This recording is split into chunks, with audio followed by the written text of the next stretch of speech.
Hi, and thank you for tuning into this video where I'm going to share some of my high school art. Just kind of ignore what you see in the background, that's coming soon. I thought I would start by showing you my latest drawing. So I made this over the past couple of days and wanted to include it in the video because I've noticed in these videos, to avoid kind of shaking the camera or making them 5 hours long, I don't always implement all of the art techniques that I use when I'm not filming. And so when I'm not filming a video, I can get a little bit more conceptual. And what I mean by that is that I can kind of plan out a design a little bit more and include kind of tighter details, like the little miniature lines that you see in here, and design elements like I had already kind of planned that there would be a big empty triangular shape within this one, and that I wanted a lot of big open loops on the edges, kind of wing-like structures. And the reason I don't do as much of this kind of stuff in my videos when I'm drawing live is that I have to kind of turn the paper a lot in order to kind of draw from an angle that's comfortable. And that can really shake a camera while filming a YouTube video. And it can be a little bit disorienting to the viewers. So I try to keep that to a minimum while I'm filming. And the other thing is to activate the edges of a drawing, to kind of draw right up to the edge like I've done in these corners.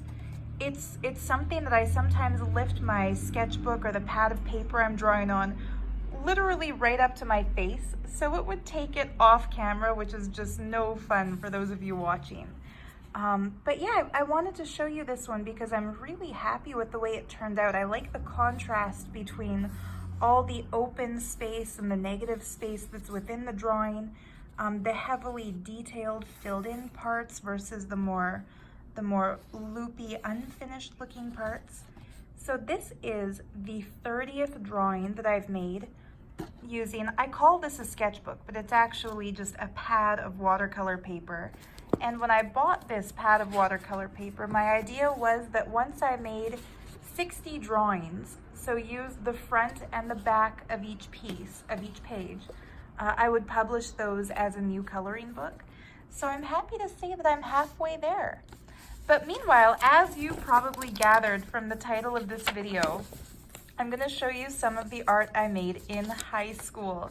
And it's kind of funny because it's on binder paper, and you can really tell the difference between the stuff I draw now, which is on kind of heavy artist grade watercolor paper and done in a really flat black ink on the white background, versus the ballpoint pen that I used to draw in. And this was back when I just kind of doodled to pass time. This entire piece was drawn probably during math class and French language arts class and the other classes I didn't like back in grade 10. What was interesting and what I forgot I used to do until I kind of dug this out of my storage bin recently is that with a ballpoint pen you can get different shades by coloring it almost like a pencil. And that's something that my beloved Uniball pens just don't really do. So I might have to kind of look for a new kind of ink and see if I can re-explore that again. But yeah, I drew this back when I was in grade 10, just in my binder. And back then I didn't have an aesthetic goal. The goal of any drawing that I made was just to fill the page. And it was, like I said, it was doodling during class, so it's not like I was planning a composition or paying much attention to design elements. But it was pretty cool that this was embraced by a lot of kids I went to school with. I sold a lot of prints, and not as formally as that sounds, I would make Xerox copies of these in the school library and sell them for 25 cents each. And I felt like I was making a lot in that deal because it only cost $0.25 to make a copy. So it was, no, sorry, it cost a dime to make a copy. Yeah, a dime to make a copy, sold it for $0.25. That's like 15 cents profit, cha-ching. But yeah, it's kind of fun to look back at this the reason I wanted to show you guys some of my high school drawings is that people have commented, a few people have commented on my latest videos that it inspired them to get a pen and paper and start drawing, but they weren't really happy with the result. They kind of liked my stuff better. So just to show you, I haven't always drawn as cleanly as I do now. And this was my humble beginning as far as highly detailed abstract drawings go. Here's another piece I did in grade 10. It's funny, I don't even know what this stain is. I think it's a crushed like vegan candy cane because it's got like those colorful little bits within it, like melted candy. So just don't mind that. It's too bad that happened, but I can't change it. Here's another piece I made in high school. Those of you in Canada, like I think the brand was Hilroy. If you ever bought a certain kind of paper for school, the first sheet in a pack of 500 was always unlined. And I discovered that that was like a free art supply gift back in the day before I could afford my own sketchbook. So yeah, I did something experimental with that first page that came with the binder paper and using the 3 different colors of pen that came in a pack of, you know how you'd get like 10 blue pens, 2 black pens, and 1 red pen. So for those who comment saying I should try drawing with other colors, I've been there, done that. That's in high school. Here's a couple more pieces that I did. And it's good that I know for a fact I made this when I was in grade 10 because I dated it, Sarah Landry, the year 2000. And so this was the kind of experimental drawing that I was doing back then, filling a page with just this abstracted kind of flower motif and all of these petals just overlapping each other. It's such tedious work. I can't imagine doing something like that now, but I was new to it and exploring. And that's the kind of stuff that I was having fun with. And here's another experimental piece made when I was in grade 10. And there's not a single line in this entire piece. Even the things that look like lines or the things that look like they were colored in are made entirely of tiny, tiny, tiny little dots. You know, for my vegan friends out there, I tried to give like a little hidden message, ALF, for Animal Liberation Front. I was a big fan of their work then, as I am now. So yeah, that was, it's funny, this looks kind of like a snowman poop blob emoji thing, but these were the days before emojis, so you couldn't even really compare stuff to that. And last thing in my little tour of high school art, oh, there we go, January 2000. So yeah, that was really, yeah, early grade 10 work. And I also found this little gem that I thought I had thrown away. It's torn up, it's got little stains from, okay, that is definitely a melted vegan candy cane. Mystery solved. But yeah, this piece from 2002, when I was in grade 10, so I'm holding it upside down, this is the original drawing that I made for my tattoo that I got when I turned 18. So yeah, that little trip down memory lane shows you how I was really experimenting with all kinds of different techniques back when I was first starting to draw in high school.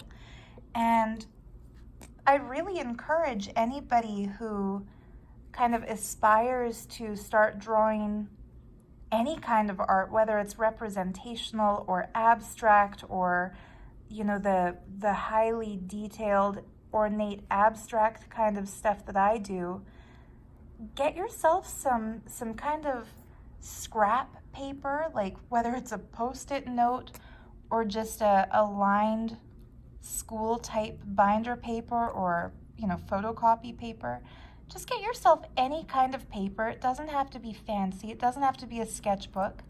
In fact, the cheaper it is, the less you'll feel bad about wrecking it or making a mistake. But yeah, just get yourself anything and start putting the lines down and start putting dots down and start making shapes. And don't worry about whether or not it looks good, because every experiment you do when it comes to drawing will lead you to, breakthroughs in discovering your style and new ideas for elements you can incorporate in future work. And it might feel like you've always just done the same exact kind of drawing, but when you look back, a few years from now, or maybe even a few weeks from now, depending on how much you commit to doing the drawings regularly, you'll notice that your style changes and evolves. There was kind of a debate under one of my recent videos where, some people had put that when I say that practice will improve your technique and make you better and better, some people commented that they don't want to get better, they just like doing it. So I'm not trying to be controversial about this, guys. Like, you don't have to improve, you don't have to get better, you don't have to evolve, but I'm pretty darn sure that you will at least change. The style of what you do will change in time, and you'll have different ideas come to you, and you'll have different ways of executing those ideas. And it's not that everything that I do now looks better than everything I did back then. I still start some pieces that I don't like and start over again. And I find some of it is aesthetically pleasing and some of it maybe not so much. But I do personally feel that I have grown as an artist, and that my drawing skill, as far as abstract drawing, has improved since then over the years. It's gotten better and better, and I like the stuff I do now more than I like the stuff I did back then. Those drawings I just showed you, I wouldn't put those on Instagram, for example, and I wouldn't draw in that way anymore because it's not my thing anymore. This is now. So back in high school, I wasn't really drawing stuff like that. I mean, remember I had said this was back in the year 2000 when I was in grade 10. There wasn't even such thing as Facebook yet. There was no Instagram, there was no Pinterest. Like, we had MSN Messenger, but there was no way to even share a photo over MSN Messenger. Like, you couldn't upload a picture to all of your MSN Messenger friends or followers. Like, you could email a picture, but that was about it. And so there wasn't that niche that exists today of people who are social media artists, drawing on Facebook or drawing on YouTube, doing what I'm doing now. So all of us were kind of drawing in a bubble or on an island unto ourselves. And I know I've mentioned this in previous videos, but I just wanted to kind of say it again to set the tone, especially for any young people who might be watching this. If you're under the age of like 20, it might be unfathomable for you that there was once a time when nobody at high school had a cell phone, and nobody in high school was an influencer or a social media content creator. Like, all of us were just kids going to school doing our thing in relative anonymity.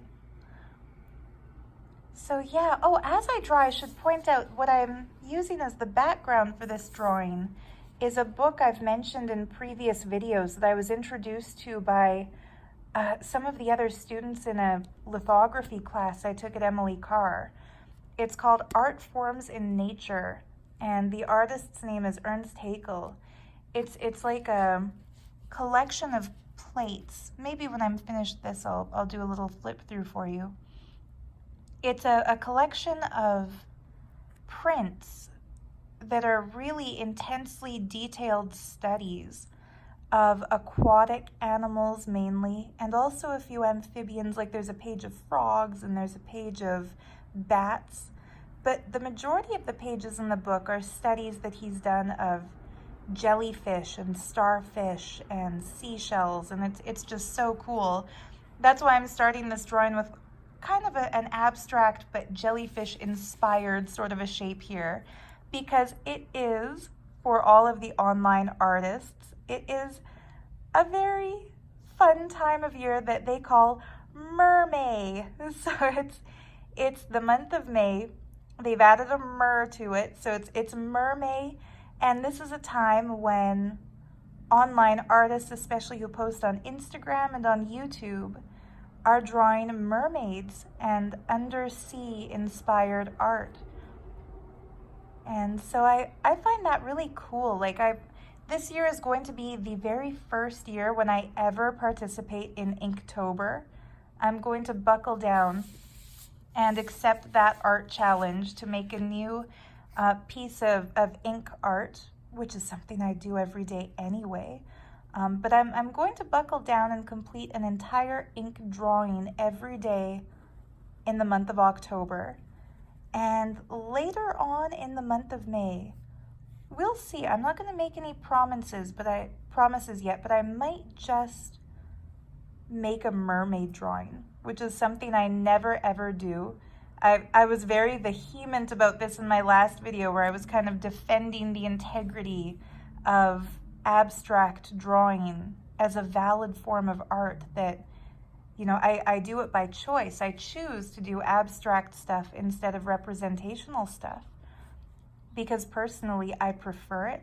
I find it more interesting to look at abstract art because it's different to everyone who sees it. It means something different. It's more open to interpretation. And also it's more fun to draw because there's no rules to it. You know, I started this form inspired by a jellyfish, but who knows if it's still gonna look like one when I finish. You know, what I like about jellyfish are these long tendrils of almost like a hair-like stuff that kind of dangles from them. I used to love going to the Vancouver Aquarium, and I had mixed feelings about aquariums, and I would never go to a place like Marineland or SeaWorld because of the exploitation of marine animals that goes on there is just horrific.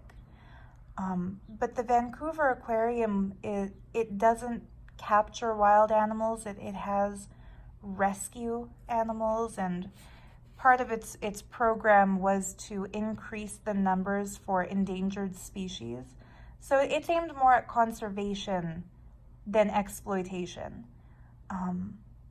And the reason I started going was the first apartment I rented in Vancouver was a basement suite in a house. And so it was just me and the owners of the house. It wasn't like an anonymous apartment building.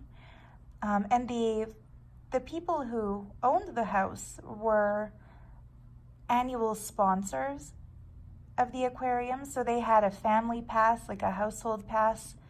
And somehow that extended to me. So I got a really cool gift from my landlords that was a free pass to go to the aquarium.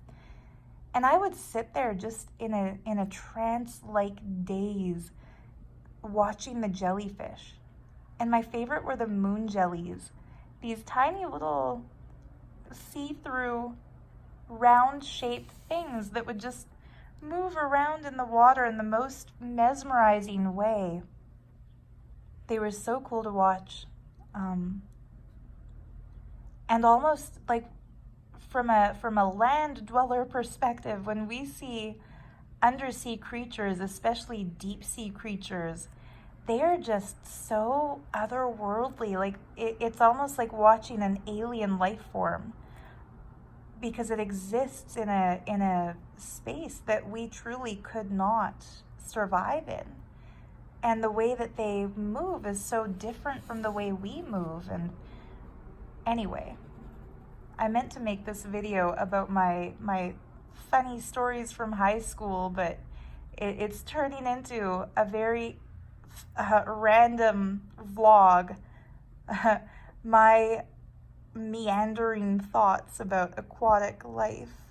But anyway, let's get back to the original plan. I was going to tell you some funny things about what it was like going to school, going to high school specifically, in the early 2000s.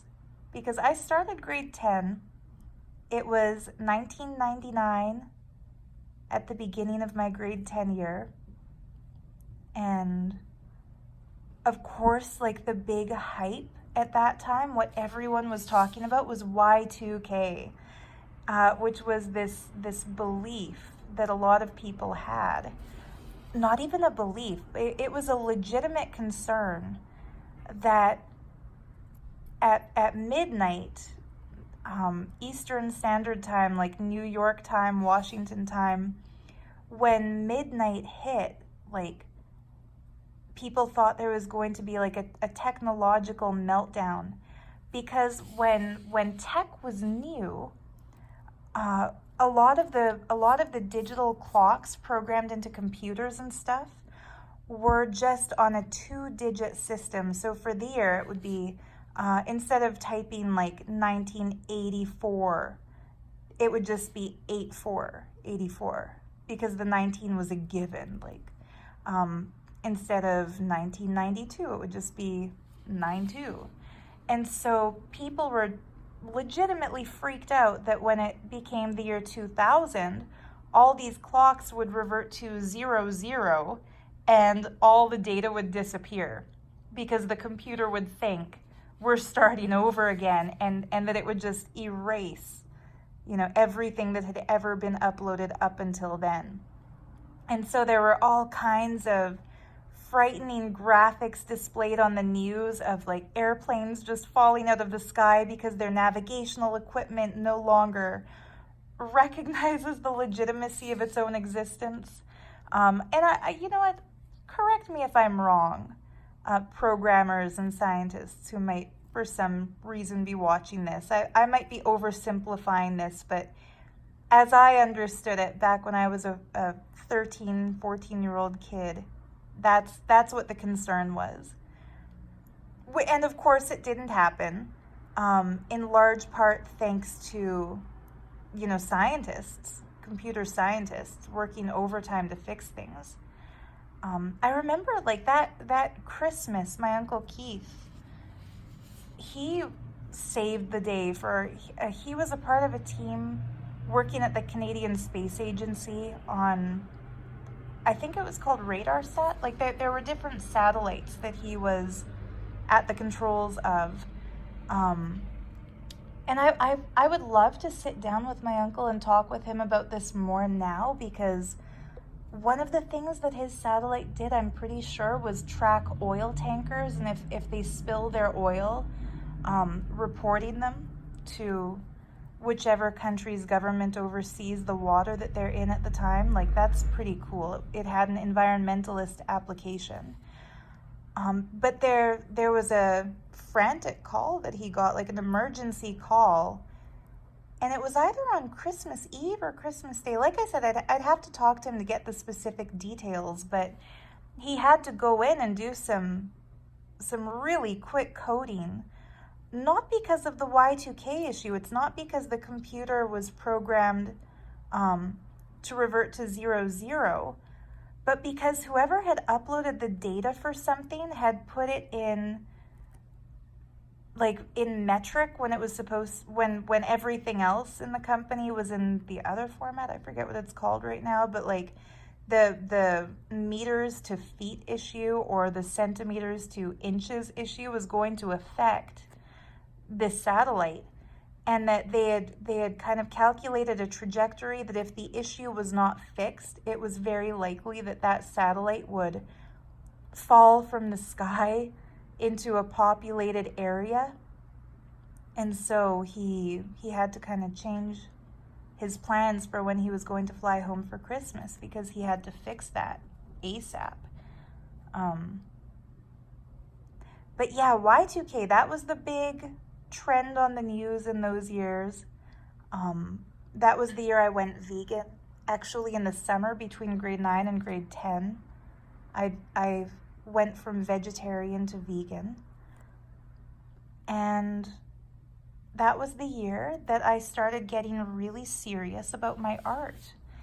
And it's something that, like, when I think back to experiences I've had in my life, the experience of high school is not something that I consider to be a good one. I really didn't like school, but it was also kind of the most transformational time for me because a lot of my classes were really interesting. I loved social studies class, specifically in grade 11 when we started doing position papers and studying global events.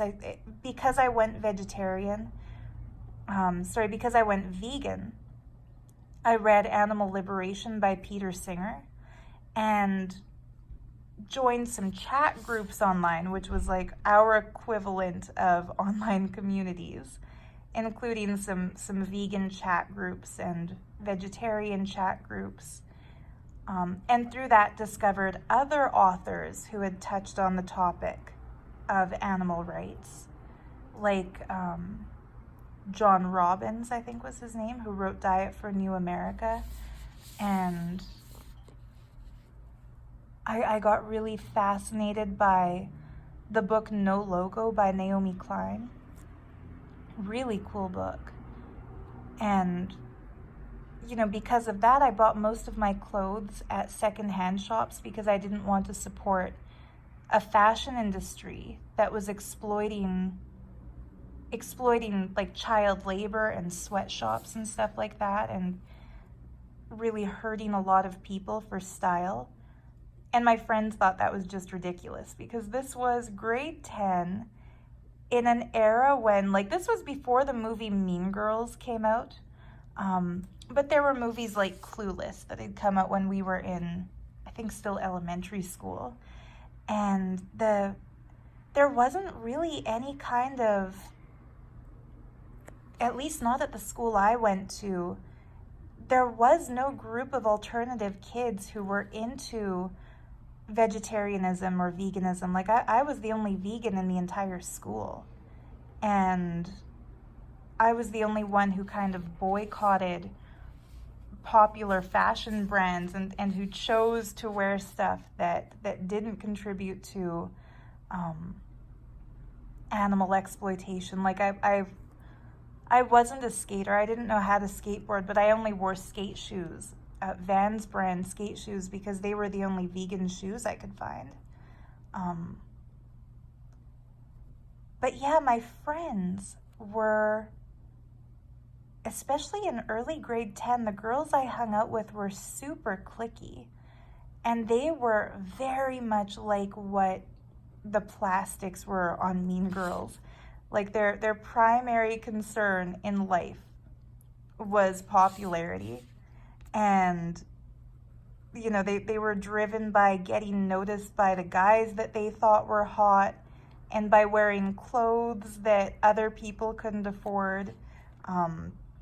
Getting the car on their 16th birthday, that kind of stuff, which wasn't at all my interest. And yeah, I remember there was one night, there was a basketball game on Friday night, and this group of girls I was friends with had kind of conspired and plotted that the way that they would meet the guys that they liked, and I'm sorry to my American viewers, I don't know what's a freshman and what's a junior and what's a senior. We don't use those terms in Canada. We would just say the grade 10s, the grade 11s, the grade 12s. So the girls I was friends with in grade 10, they all had crushes on guys who were in grade 12. And they were thinking earlier in the year, okay, if they go to the grade 12 guys' basketball games, they can check out these guys. But if they go to the junior boys' basketball game, which included grade 10 and 11 students, they had the best chance of meeting guys in grade 12 because they'd be in the bleachers watching too. And so these girls, their big plan for Friday night was that they were going to dress up, full makeup, nice clothes, and go sit in the bleachers and watch the grade 10, 11 basketball game because they were hoping to catch the eye of some of the guys in grade 12. And I didn't want to go because, I'm not into watching sports. Um, there was just nothing exciting for me in the thought of going to a basketball game. And now I kind of have an appreciation for watching basketball. After living in Toronto last year and kind of really getting into the NBA playoffs more than I ever thought I would, because it was pretty exciting to see Canada's only team win the finals. That was cool. But yeah, back in high school, the last thing I wanted to do on a Friday night was get all dolled up to sit in the bleachers and watch a basketball game, hoping to get noticed by guys who are not there to notice girls. They're there to watch the game. So I told my friends, thanks but no thanks, like I'm just gonna stay home and draw. And they got really mad. For those who haven't been in that kind of a group of female friends, it's a weird experience because they have like a very bossy, authoritarian, possessive kind of feeling about their friends. Like this particular group of girls, they wouldn't let you not do what the group was doing. They even called themselves the group. Very original, I know. But yeah, this group of girls, they called themselves the group. And they really expected me to be grateful for being invited in. Like it's almost, it was like a cult, guys. And I have some experience in that, so I know what I'm talking about. It was like a cult. Because in when I was in junior high, these girls would not give me the time of day. Most days, in fact, I would just walk home at lunch to avoid the awkwardness of trying to figure out who I was going to sit with. Because I was just that loner type of a person who didn't really relate to anybody else that I went to school with. So they never really made any effort whatsoever to befriend me in elementary school or in junior high. But what changed in high school, I think it's because I was a really chubby kid. And in elementary school, I was a 90s kid, right? So in elementary school, I started grade 1 in 1991, grade 2 in 92, grade 3 in 93. And these were the days before fat shaming was kind of universally banned, before people really cracked down on it. And so I got wickedly fat shamed as a kid. Like when I would run at recess, they would yell earthquake. So I stopped running because I found it just so sad and so embarrassing. So in elementary school, I really didn't have friends. And I had gone, because I was in French immersion, the elementary school, the junior high school, and the high school, it was all the same kids. The same kids I had gone to school with since kindergarten were the same kids I went to junior high with and the same kids I went to high school with. But the difference, I think, was that, like I had said, in the summer between grade 9 and grade 10, I went vegan. And just as a natural result of cutting all the dairy out of my diet, because before that I used to eat, a fair amount of cheese and cereal with milk and stuff like that. Omelets, like eggs and cheese, when I was in junior high. When I went vegan, obviously that's more of a whole foods, plant-based diet, and especially back in those years before there was Eve's brand veggie dogs and veggie burgers, like before there was such a thing as Ben and Jerry's non-dairy ice cream. Like there were no vegan junk foods yet, is what I'm trying to say. So my diet mainly consisted of beans and fresh vegetables and fresh fruits and pasta with tomato sauce, but hardly any oil. So I wound up, and I love to walk, so I would walk for hours every day around the local lake. And really slimmed down between grade 9 and grade 10. So when I started grade 10, As you might imagine, guys started noticing me for the first time. And the high school did have a lot of students that we hadn't gone to elementary school and junior high school with, because it was a Catholic school, and it was the only Catholic high school in my hometown. And so, all the Catholic junior high students went to the same high school, and kids we had never gone to school with. The reason I think that made a difference was because I was meeting all of them for the first time.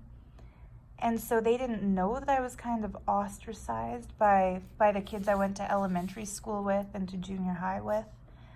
And in one of the first classes that I took at the beginning of grade 10, I made really good friends with a girl who had come to that high school from a different junior high than me, and didn't really realize until the next day, because she invited me to sit with her friends for lunch, and we just hit it off. We clicked. She was nice. She was cool. That's when I found out that she was like the most popular girl from the junior high she had gone to, and that, all of her friends that were at that table were also the quote unquote popular kids from that school.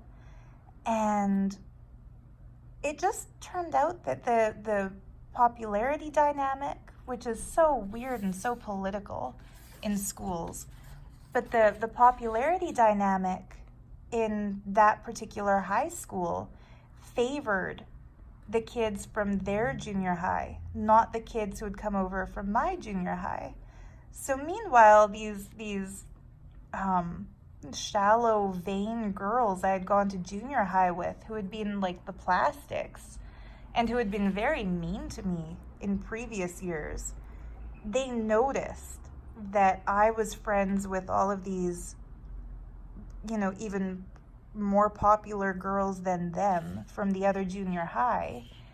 And they invited me to join their clique. And it was such a weird thing, because one of them came up to me at the beginning of lunch hour one day and just said, like, "Sarah, you're invited to sit with the group." And like the way she worded it made it sound like my dream was coming true. But yeah, I sat with them, and they said, like, "You know what, like, we're sorry we were so mean to you in other years. We didn't get you. We didn't really understand what you're about, but like, you've really changed over the summer, and there's just something so cool about you now. So we'd like to invite you to join the group." And the other thing they used to call themselves was Us Four, because there were 4 of them. And one of them said, like, really ceremoniously, like, "Yeah, if you join us, now we'll be Us 5. So they were even kind of changing the little name they had given to themselves. You gotta love them. I'm still Facebook friends with some of these people, not all of them. I'm not gonna name any names, but it's just so funny how dramatic it was. And part of the stipulation of joining their little group was that every lunch hour we sat together. So there went my friendship with these other girls who had come over from the other junior high. But anyway, so that's the little background story, the little context behind this. So it was those 4 girls, the group, who came up with this plot that they're going to go to the junior boys high school game to see basketball game, so that they could rub shoulders with and get to know the senior boys who would definitely also be sitting in the bleachers. And I said no. I said no, thank you. Because like I said, that was the year when I was really getting into my art for the first time.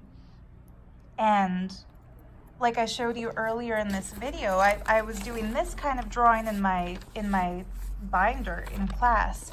But I had also bought my very first pad of drawing paper, and I was doing stuff like this experimentally, on the weekends. And I told them, I'd really rather just stay home and draw. But they convinced me to go out with them to the basketball game at school. And the way that they convinced me to go with them was by saying, like, you can bring your sketchbook. Just bring your drawings and you can sit there and draw, and we'll sit there and chat with the guys. Like, don't worry about it. You don't have to watch the game. So I brought my sketchbook and I brought my pen, and one of the girls who already had her license picked us up. And yeah, and we all drove to the school together and went into the game together. They picked the spot to sit strategically behind the senior boys basketball team because they wanted to be able to look and watch them, not the game. I'm sure this is very typical. I don't mean to be too critical about these girls. I'm sure like a lot of girls in high school are like this. But yeah, so they sat down and started people watching, and I opened my sketchbook and started drawing. And I swear, like, in all honesty, when I start drawing like this, my peripheral vision is down. Like, I don't pay attention to what's going on around me. I will be absorbed in the drawing. And you know what? People have asked me how I'm able to talk like this in videos where I'm talking live and also drawing simultaneously. I'm convinced it has to do with the left brain, right brain balance, because, automatic drawing, which I consider this to be, random abstract drawing, doesn't require a verbalized thought and planning behind it the way something like illustration would, or blueprint schematics for architecture would. Like, I'm not calculating, I'm not thinking, now I am going to place a circle here and another circle there and another circle there. Like, there's no pre-planning and no thought that goes into it. I'm just doing it, right? So that is unrelated to my verbalization mind, and that's why I'm able to natter on to you about old stories and funny things and stuff that I think about while simultaneously drawing these little details. But I digress. So I'm sitting there, happy as can be, drawing in my sketchbook, and all of a sudden, I became aware of the fact that I was being watched. You know that feeling? I'm sure you've had this feeling where you don't see that a person is looking at you, but you feel that a person is looking at you. So I just suddenly had that feeling that somebody was looking at me. So I kind of stopped what I was doing and looked up. And it was like 5 of the guys who had been sitting in front of us, the hot senior guys basketball team that my friends wanted to go so they could see, had turned around in the bleachers, and they were just staring at my sketchbook, like in rapt attention, just watching my every mark on the page. And when I stopped drawing and looked up and noticed that, one of them said, like, hey, like, I was telling my friends here. He introduced himself. He said, hey, like, my name is so-and-so. Just earlier today, I was telling my friends about you because he had seen me drawing in the school library a few days before. And yeah, and he said, yeah, I was telling my friends that, yeah, there was this girl, I think she's in grade 10. She was drawing this incredible detailed picture, and it wasn't anything, but it looked like a lot of things. And he was like, yeah, I'm so glad that you're here drawing right now, because now they can see what I mean. Like, do you mind if we flip through your sketchbook a bit? Can I show them some of your work? He was really respectful about it. Because the girls that I was friends with, that I hung out with back then, they were the type of people that if they wanted to see what I was drawing, they would just like snatch it. Like, they would just grab it out of my hand and look at it. So it was pretty impressive that he asked really nicely, do you mind if I show them some of your drawings? And they waited until I stopped drawing before they started talking to me. So yeah, I let them flip through my sketchbook, and they were all very complimentary about my work. And like I said, back then, this would have still been, I think, probably early 1999, because it was before the Christmas break. So yeah, it was it was still 1999, guys. Like that's last century, last millennium. So nobody had seen things like Peter Draws on YouTube, who also does spontaneous, highly detailed abstract drawings. Like nobody was on Instagram seeing people share their doodles. Like it was something kind of rare back in those days. And yeah, and they would point out like which drawings I had done that they found the most cool, and one of them asked me if I could draw him something. And so I turned to a blank page and started to draw, and then he said, no, wait a minute, that's not fair, because I don't have money to pay you, so can you just photocopy some of these, and I'll pay you like a little bit more than however much it costs to make the photocopy.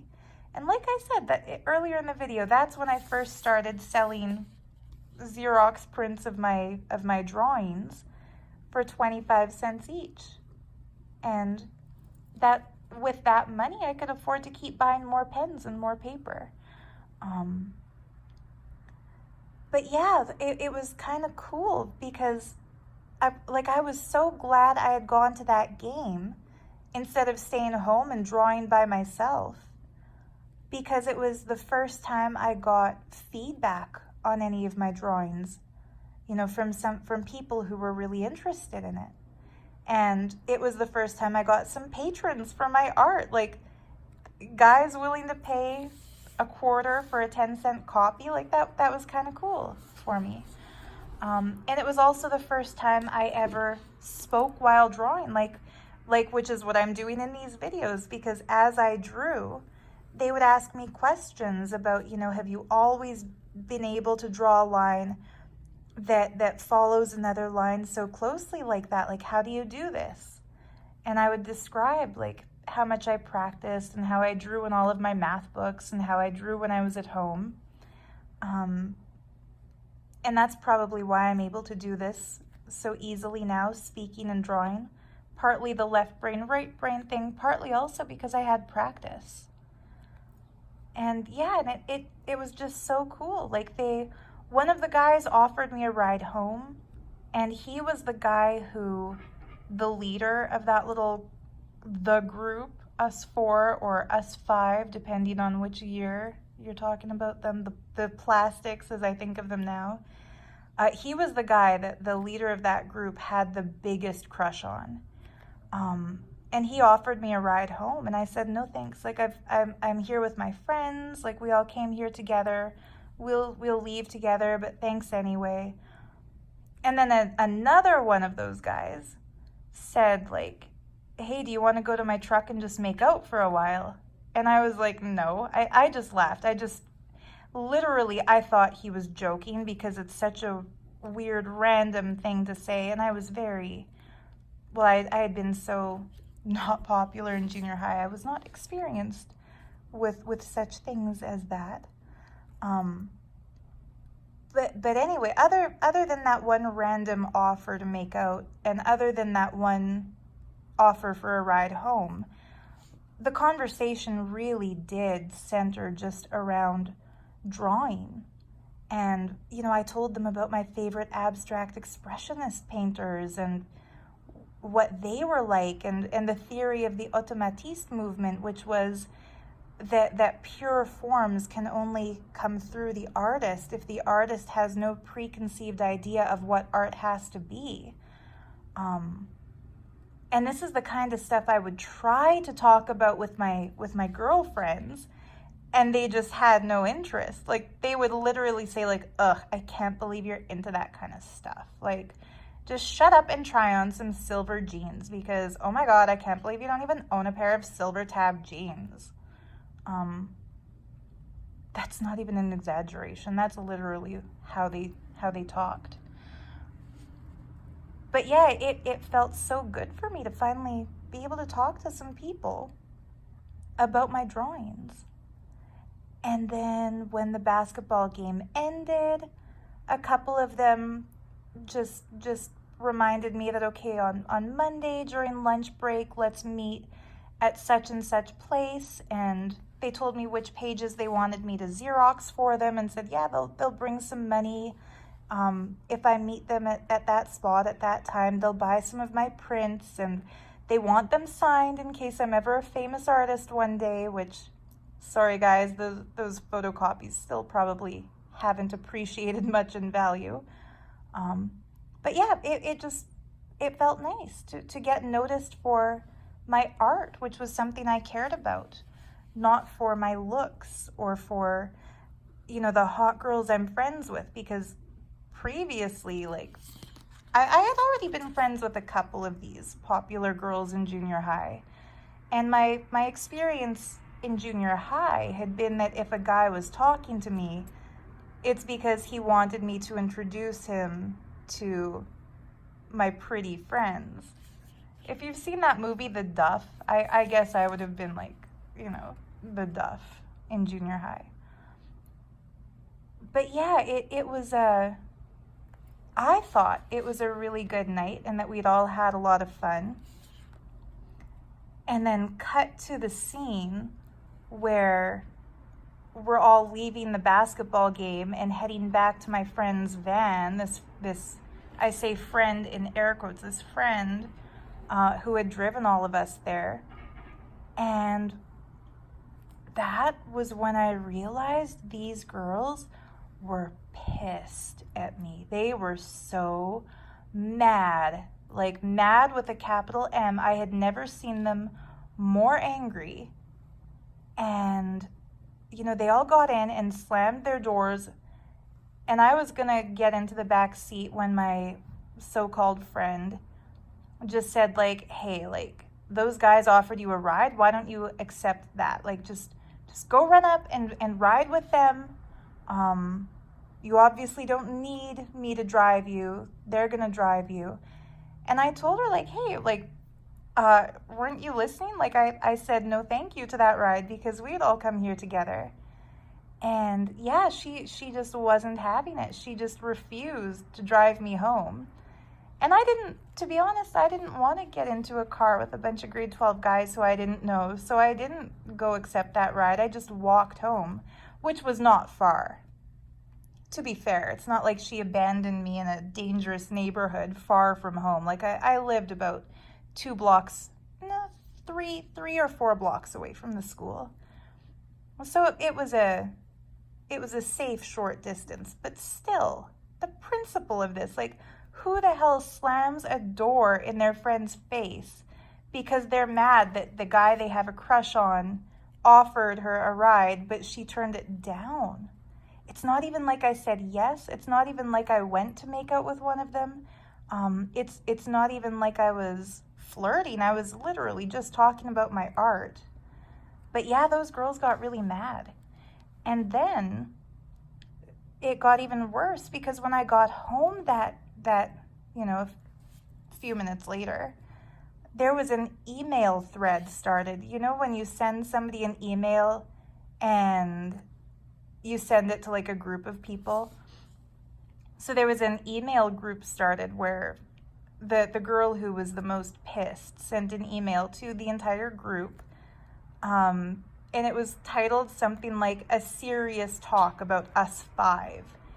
And she said, like, I think it's time that we become us 4 again because Sarah's behavior at the basketball game was totally inappropriate. Who brings a sketchbook to a basketball game? She was obviously looking for attention and she got it. And I was so annoyed because, dude, that was the girl who told me, don't stay home and draw by yourself. Come to the basketball game. You can bring your sketchbook with you. And here she is saying how inappropriate it was that I brought my sketchbook. And the conversation went on for hours, like, well past midnight, 1 a.m., 2 a.m. There were still emails flying back and forth between these crazy girls debating whether or not I should get kicked out of the group because I had the audacity to draw during a basketball game and to talk to all the guys they liked. And what they were mad about was that I didn't introduce them to the guys That was the main issue that I was able to glean out of their rant like email blasts. Um, but to be fair, like I tried. Like at one point, I said like, "Oh yeah, I'm here with my friends," and I looked over towards my friends and motioned, and I mean they were sitting right next to me, so it's not like they were far out of earshot. But like, I was going to make an introduction, but those girls were all like cold shouldering me. So how do you organically introduce people who look like they are deliberately ignoring you? And I think maybe what they were doing is that they were trying to pretend that they were paying attention to the game because they didn't want to come off as like thirsty for these guys to notice them. But anyway, it was just very weird. That was my first experience of high school drama. And it got even worse when I got to school on Monday. And of course, at lunch break, like, whether those girls liked it or not, like, I brought my Xerox copies of my drawings and I signed them, and I met up with the guys who wanted to buy prints and sold them some prints, and it went pretty well. And then I got to drama class, very fittingly, aptly titled drama class, and there was a girl in grade 10, a girl in grade 12 who was like the queen bitch of grade 12. Like she was that girl who the other girls, she was like the Regina George of the grade 12 girls, like super rich, super bossy. Like it's more like she had followers than friends. Like people obeyed her. Turns out the guy who had said to me like, "Hey, do you want to go make out in my truck?" Turns out that guy was her boyfriend. And somehow, like, I didn't tell anybody about his, because I truly thought he was joking. So I didn't tell anybody about his weird proposition.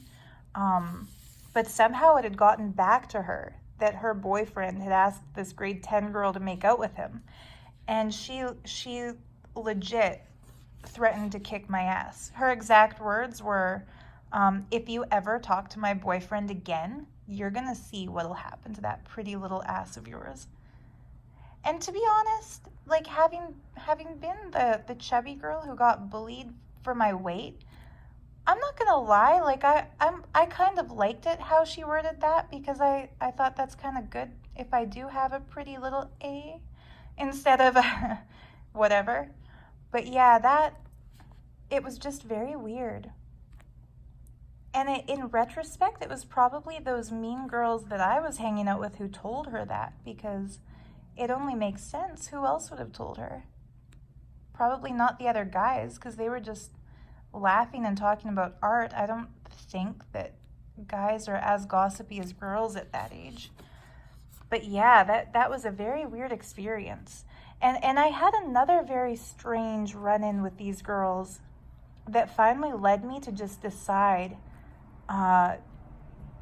it's not worth jumping through their hoops just to sit with them at lunch or try to make it into their clique.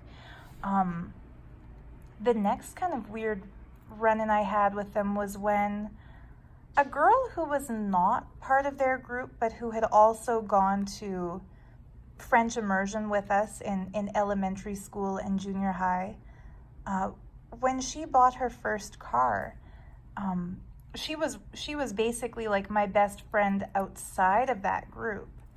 When she bought her first car, she invited me to drive to the mall with her for lunch one day.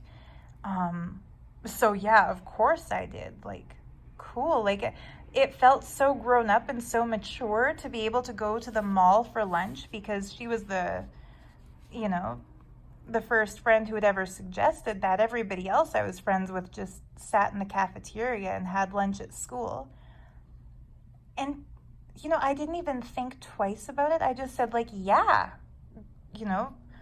locked my locker, jumped into her car, got myself a nice salad from the food court at the mall, And that night there was another email chain, mean-toned email chain of, can you believe Sarah ditched us at lunch to hang out with a loser, is how they referred to my other friend.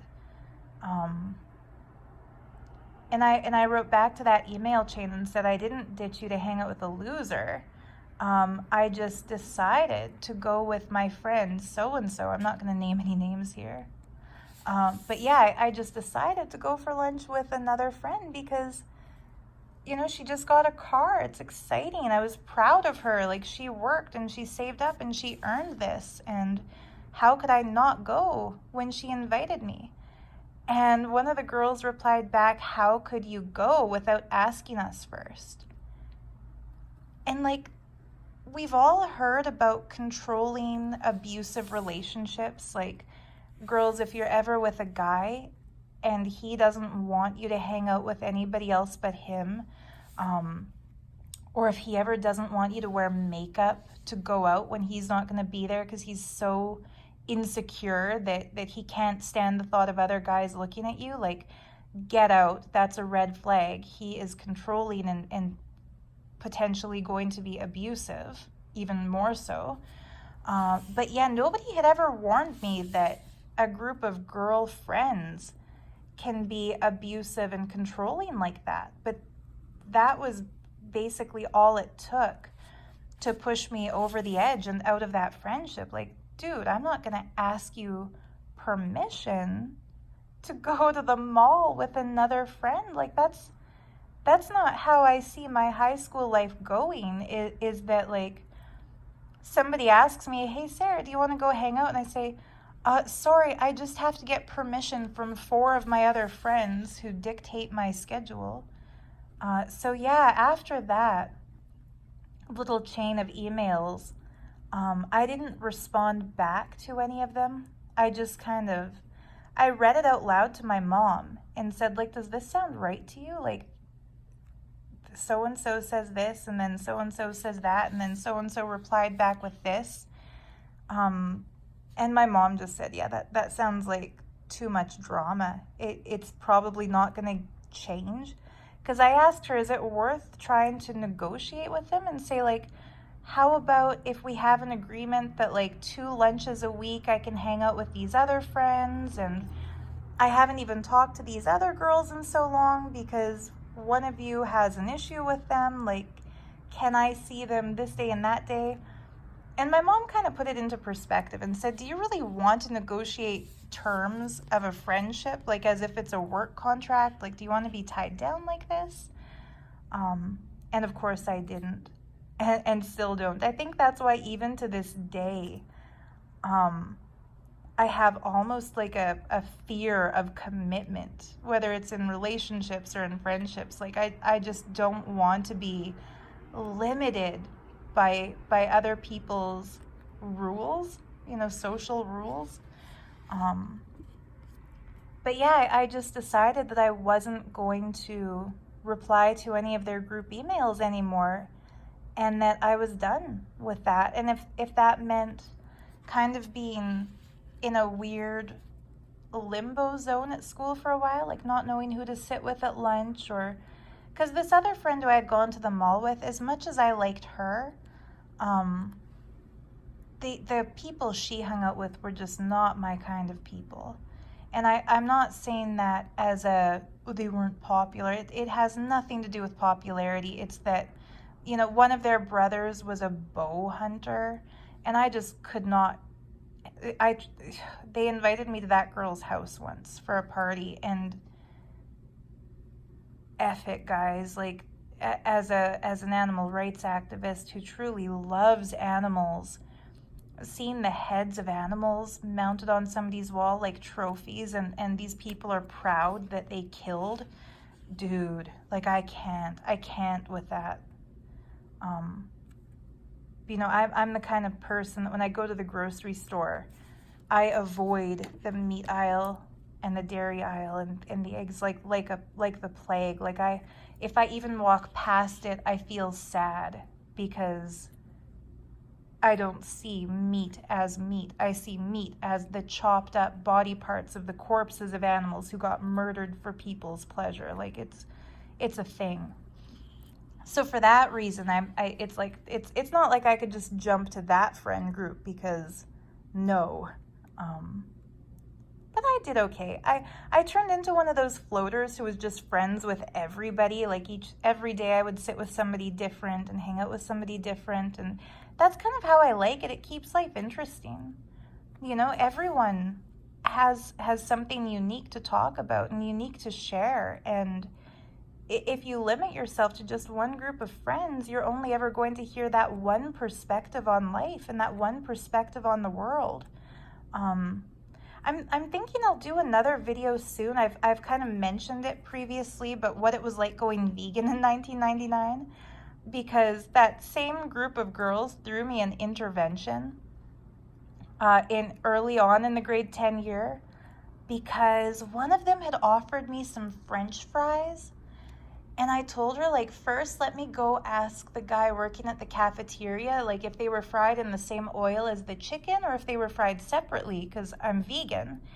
And the guy who was working in the cafeteria, he told me, no, they use the same oil for the meat and for the fries. So I went back to the lunch table and said, like, okay, thanks, but no thanks. I can't have these fries. Like, I won't have these fries. And so they threw me an intervention and called my mom, saying that they were worried that I was anorexic. Like they couldn't understand that the reason I wasn't eating the fries, it had nothing to do with the oil and the fat. It had everything to do with the fact that, like, dude, they're fried in the same oil as animals, and I don't want to eat that. I find it disgusting. Yeah, it's funny. In retrospect, it's so funny the dramas we get involved in, especially in high school, because we literally have to be there. We have no choice. When we have to be there and the entire place is gossipy, everybody talks about everybody else, everybody judges everybody else, everybody knows everybody else's business. Like, if two people get together, it's news in the hallway, and if they break up, it's news in the hallway. It's almost like when you're in high school, it's almost like you're famous, and everybody else is paparazzi. So you better watch yourself, or you're gonna be in the tabloids. And that was in 1999/2000. Like, okay, I graduated grade 12 in 2002, so just between 1999 and 2002. The changes that were made, like when everybody got a chat system called ICQ and suddenly everybody got onto MSN Messenger, it allowed for gossip to spread much more quickly than ever before. I mean, my heart goes out to all of you who are going to high school with smartphones and with Twitter and with Instagram and with Snapchat. Like, God, guys, how do you do it? Like,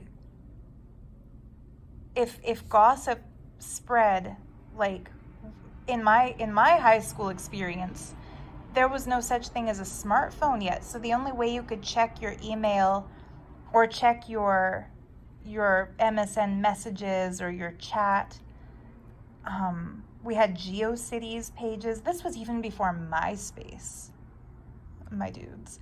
So even before MySpace was invented, the only way you could check on the latest news was from a computer. And nobody had a laptop. There was no such thing as Wi-Fi. There was only dial-up. So whatever happened at a party, or whatever happened at a basketball game at school or at a football game, nobody would really get that gossip until they got home and turned on the desktop computer and dialed in to the internet and checked their messages. I can't imagine what it would have been like if these girls had each had an iPhone and Snapchat and, you know, Instagram pages. Like, that would have been a whole other level of, you know, craziness, where you have to always watch what you say and watch what you do, because they could create drama and spread gossip about you. Anybody watching this who is going to school now, or who graduated recently, or just even within the last decade, like, I'm really curious about this. Let me know in the comments, like, how does social media affect the politics or the friendships between people at school? Like, that must be something. Kudos to you for getting through it. The last encounter I had with those girls was like after that huge group of messages, of emails regarding the faux pas I had committed of going for lunch with another friend and not asking them permission first. The next encounter I had with them, I really just avoided them at school for the rest of that week. I didn't sit with anybody at lunch. I repeated my junior high behavior of just walking home at lunch because I did not want to have to answer to them or explain myself to them. And they tried having a meeting where they cordially invited me on Friday of that week to sit with them outside in the field, because it was more private than the cafeteria, like that we could have a big just grass around us, nobody else eavesdropping. So we all sat in the field, and they wanted to like seriously hash out why they had an issue with me going for lunch with somebody else and what we were going to do about it.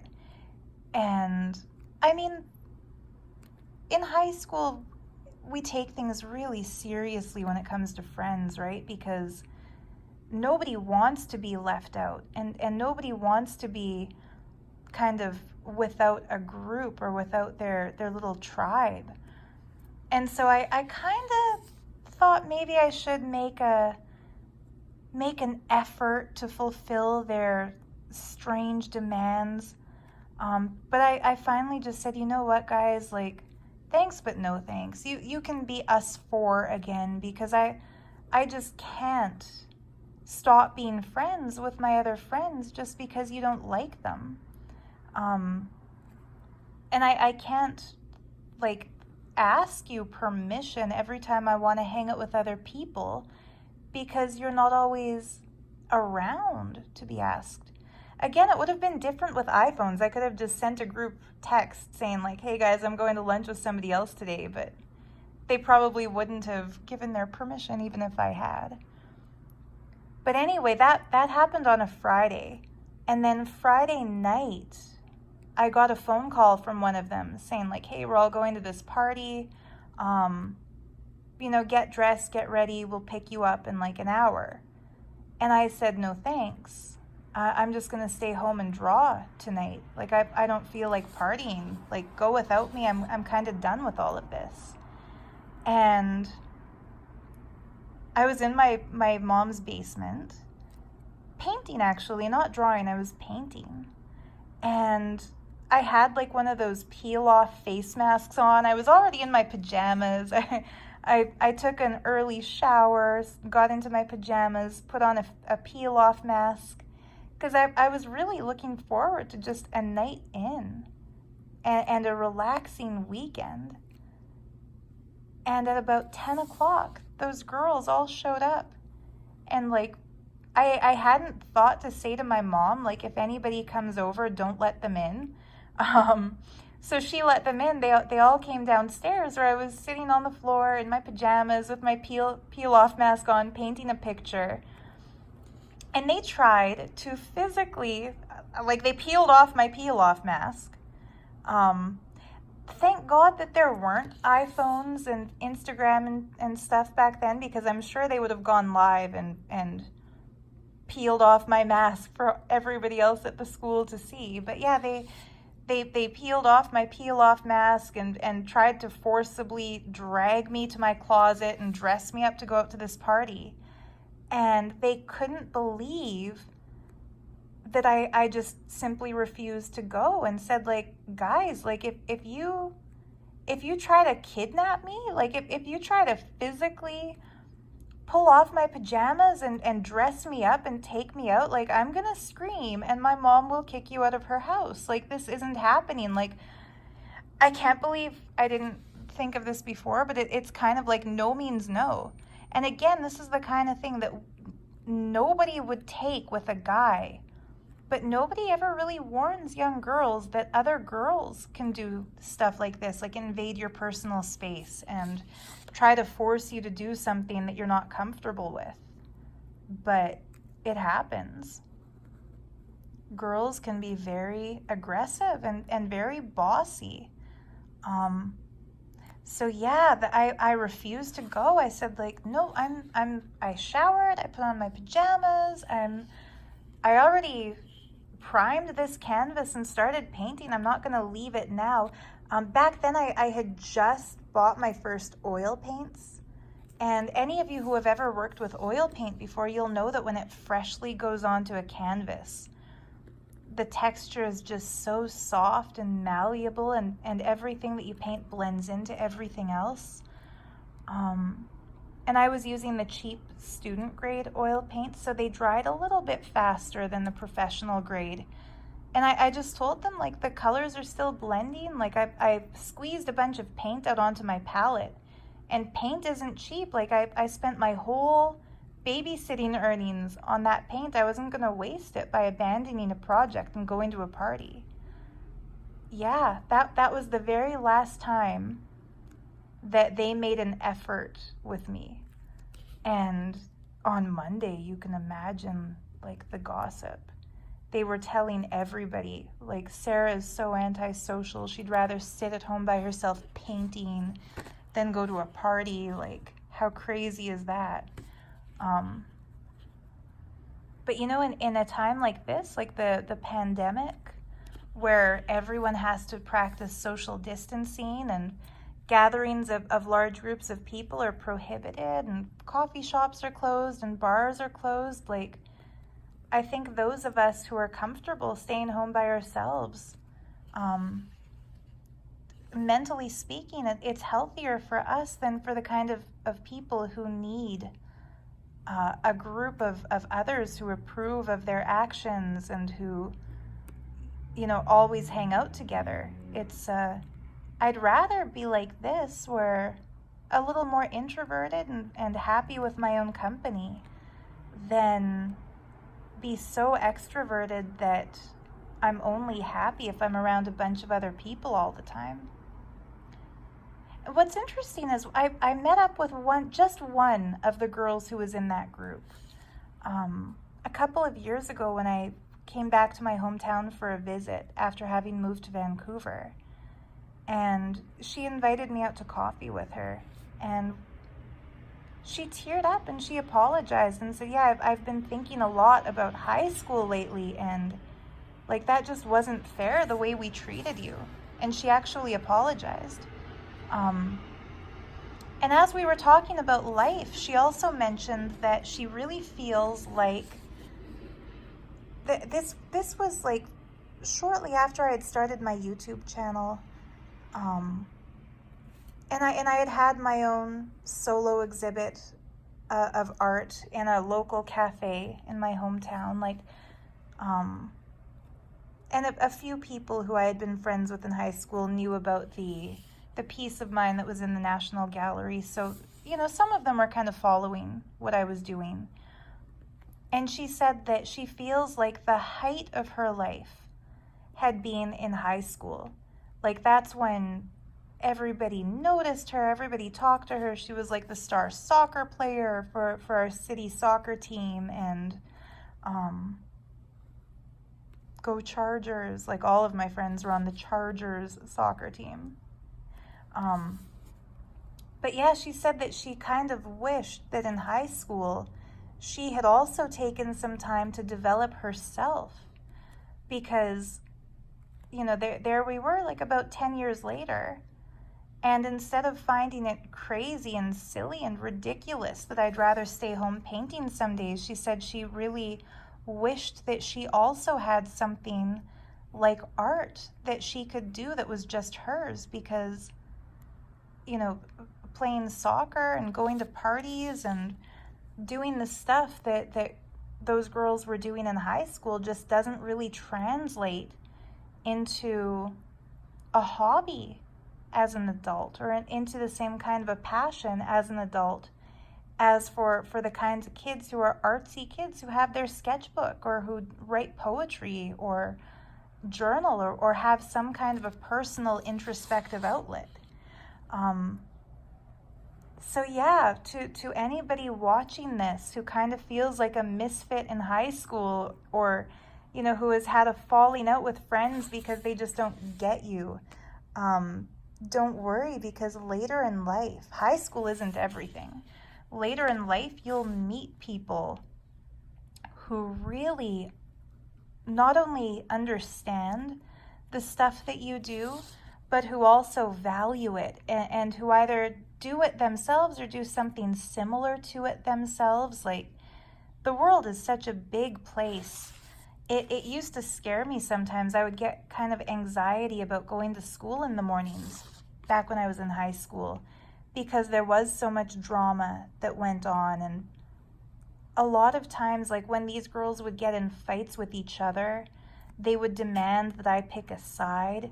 And I always hated doing that, because I wanted everyone to get along. I didn't understand why we had to fight and pick sides and, you know, punish others who did things that we didn't agree with, or, you know, give the silent treatment. I just don't like that kind of stuff, guys. I'm not a vengeful type of person where I go out of my way to try to make somebody feel badly about themselves.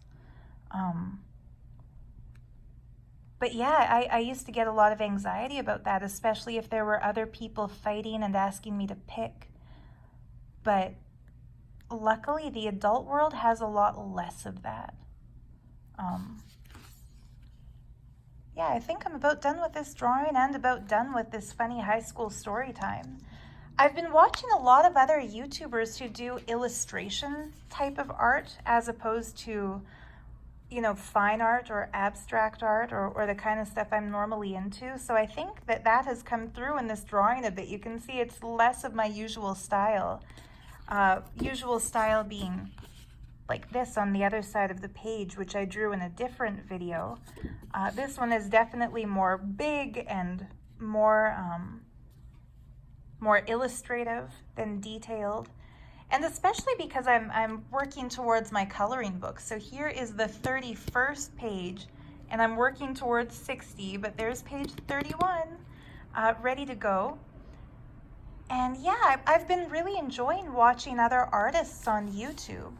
And through watching other artists on YouTube, don't mind all the blankets I've got here. My cat is, whoops. My cat is curled up with me on the couch right here. I usually do these videos sitting on the couch. So I've always got blankets on myself, because my cats like to do this. You know, when cats start purring and cuddling up to you and like clawing the crap out of you, if I don't have a layer of blankets on top of myself, it really hurts. But anyway, yeah, I mentioned I would flip through this book a little bit. Ernst Haeckel was really the best artist I've seen, who used to do diagrams of stuff, scientific journals, and he would diagram about like the proportions in nature. And this book is just a collection. The introduction tells you a bit about his life and his architectural drawings and his early career. I like these little ring designs he's done. But the real content is when we get to these giant plates of lithographs, like prints that he made that would be shown in classrooms, or like cabinet of curiosity type stuff, where he just does these elaborate, detailed studies of sea creatures. And like I said earlier in this video, the online artist community has dubbed May Mermay, where everyone posts pictures of, you know, under the sea theme, mermaid themed stuff. So yeah, I think I am going to complete a mermaid in watercolor paint. And I pulled this book out to get some inspiration to do some you know, some seaweed stuff and maybe add some jellyfish in the background. I already started the rough sketch. I'll show you. This is something, if you've watched all of this video, you're getting a rare view of something I never do, which is representational. This is the really rough sketch that I've laid out, which is based on an illustration in the original The Little Mermaid book, which, you know, who was the author? It wasn't a Grimm Brothers fairy tale, but it wasn't as happy ending as the Disney version. And when I was a little girl, my granddad gave me a copy of that book, of the original The Little Mermaid.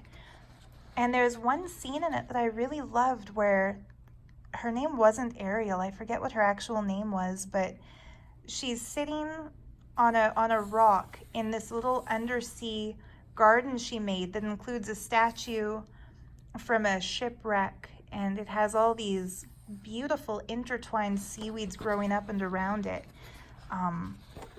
So I found that illustration online and kind of just copied it and then added some of my own jellyfish and made the hairstyle a little bit more flowy because it was kind of an Art Nouveau style illustration that I loved.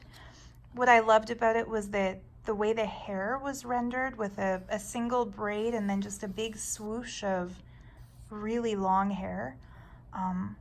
But I changed the detail in the face a bit. I'll show you guys in a future video when this piece is complete, and then I'll talk about what influenced it and which pieces from Ernst Haeckel's book I've incorporated.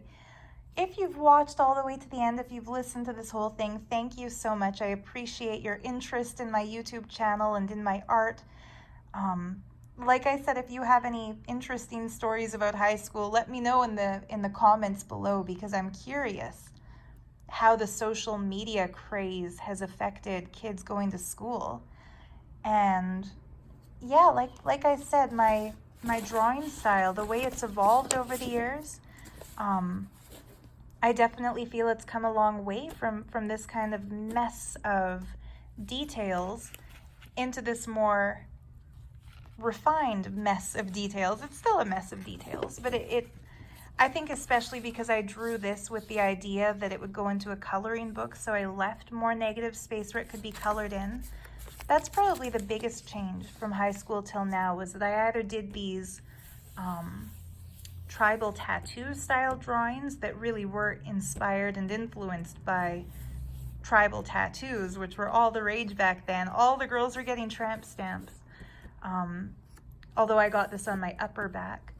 But yeah, my style has come a long way from either tribal tattoo or, you know, full page of just random scribbles into what it's become now. So if you're just getting into drawing, keep up with it. Don't worry if it doesn't look now the way you want it to look ideally. We're all growing, we're all changing, and yeah, if everything is constantly evolving. I just remembered I also wanted to show you guys this pendant up close. I wore this in my last YouTube video and posted it on Instagram, and somebody replied requesting, you know, to kind of see what it looks like more closely. And this piece, of all the pendants I've made, this was the hardest to make. It took me the absolute longest because I really wanted to include an arch of teeny tiny little Herkimer diamonds in it. And so these Herkimer quartz crystals, they are like 2 to 3 millimeters long. That's incredibly tiny. And so they're made on a very, very fine 14 karat gold filled wire, and trying to embed that wire into this mound of hand sculpted rocks that I made. I call this piece one of my floating rock gardens because it's like a rock garden floating on a crystal. Trying to embed that wire into it when it kept shifting and kept pulling out and kept sliding around, I finally made the ends into hooks so it would stay in place. But yeah, it took quite a lot of manipulation to make it hold its form and stay in shape, and so that the crystal is secure. I'm pulling on it, even though you can't quite tell what I'm doing, just to show that, yeah, it's not gonna budge.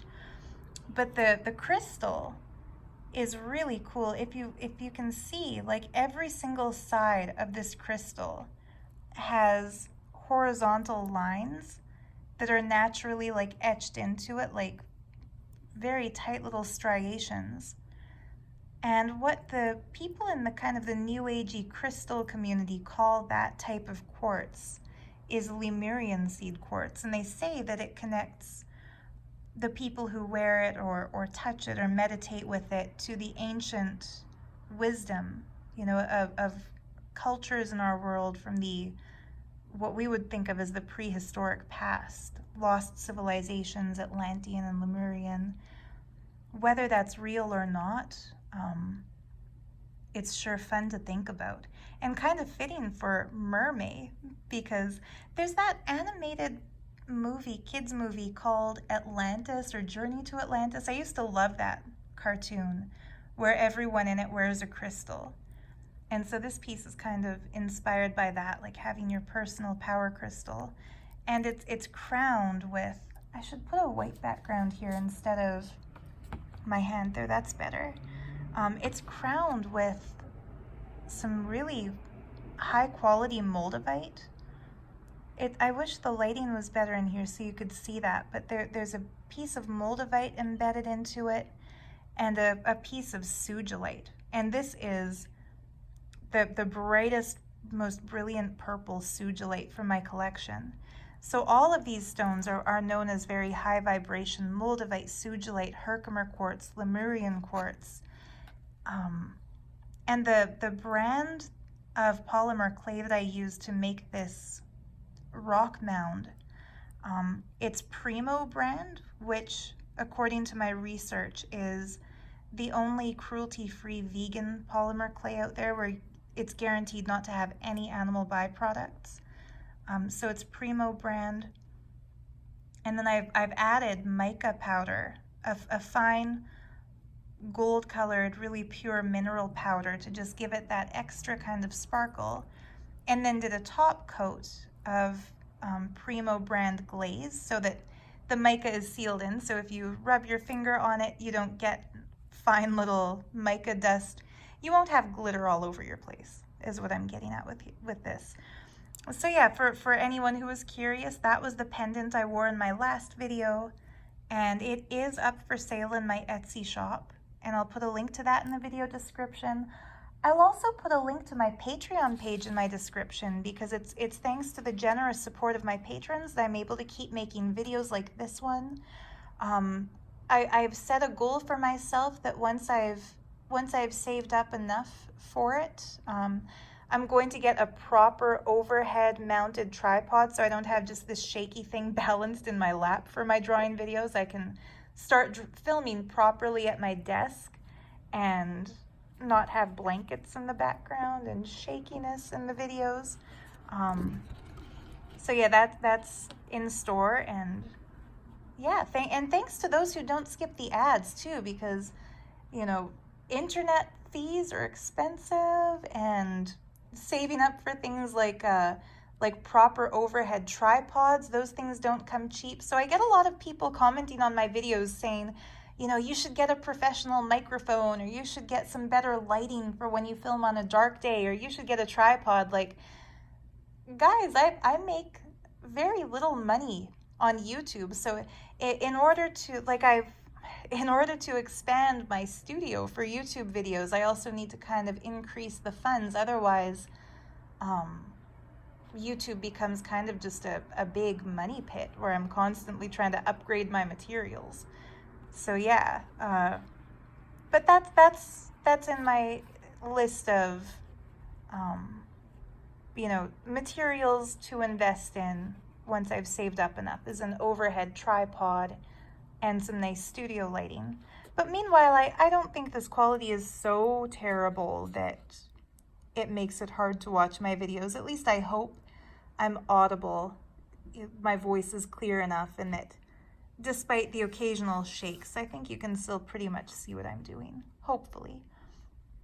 But yeah, thank you to my sponsors. Thank you to those who watch these videos. And Be sure to give it a like and a comment because that will make my videos easier to find in the YouTube search algorithms. Otherwise, you know, channels like mine where I've talked about a wide variety of topics kind of get lost in the shuffle because they won't really be recommended to any new viewers, and it's kind of hard to expand and to keep going with this when your videos don't get picked up by the algorithms. So, you know, I appreciate any feedback you give, like, comment, and be sure to subscribe.